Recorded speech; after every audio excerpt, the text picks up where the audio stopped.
bener cari di sana. Yang paling dicari. Yang mau cari.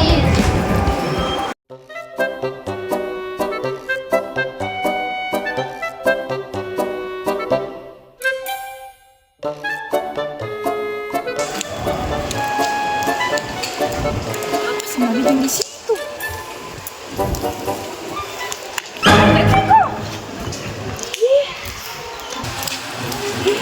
Kenapa ke sini pohon?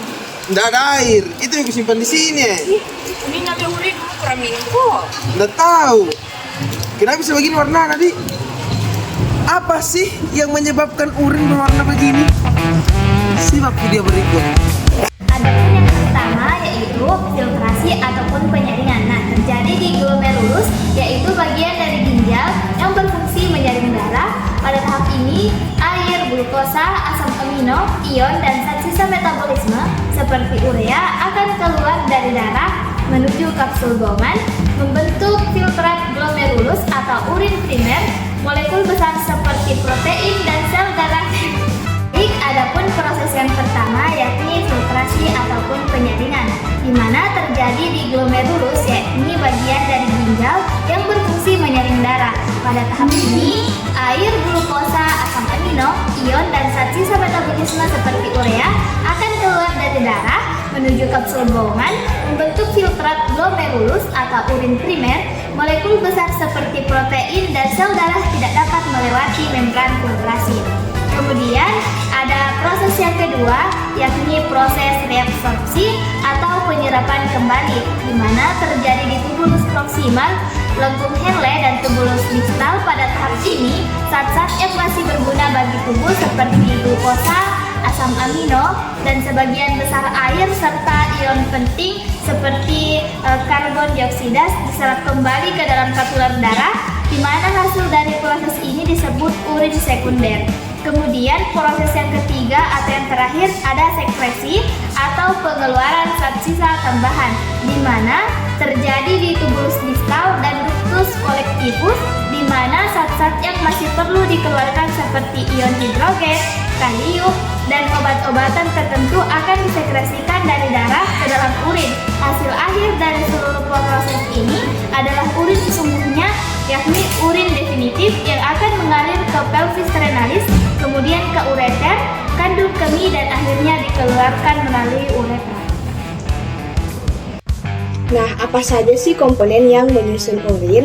Jadi, urin normal itu tersusun dari kurang lebih 95% air dan kurang lebih 5% zat terlarut.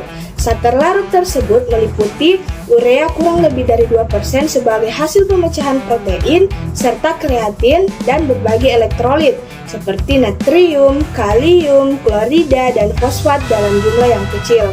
Nah, urin juga mengandung pigmen urokrom yang memberi warna kuning. Dalam kondisi sehat, urin hampir tidak mengandung glukosa, protein, maupun sel darah, di mana keberadaan zat-zat tersebut bisa menandakan gangguan fungsi ginjal atau kondisi medis tertentu. Nah, dengan komposisi ini, urin dapat berperan penting dalam membantu tubuh saat membuang zat sisa metabolisme dan menjaga keseimbangan cairan serta elektrolit di dalam tubuh. Faktor-faktor menguntungkan dari urin yaitu untuk mendeteksi penyakit. Urin dapat digunakan untuk mendeteksi berbagai kondisi kesehatan seperti infeksi, diabetes, dan gangguan ginjal.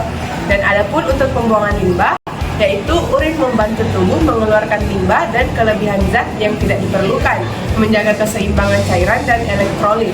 Adapun untuk menganalisis kesehatan, yaitu pemeriksaan urin dapat memberikan informasi penting tentang fungsi ginjal, metabolisme, dan status kesehatan seseorang. Nah, adapun pH normal dan warna urin. pH urin yang normal berkisar antara 4,5 hingga 8 dengan rata-rata sekitar 6. Warna urin bervariasi dari kuning muda hingga kuning tua, tergantung pada tingkat konsentrasi dan status hidrasi tubuh. Warna ini dipengaruhi oleh pigmen urobilin, hasil degradasi hemoglobin melalui metabolisme bilirubin.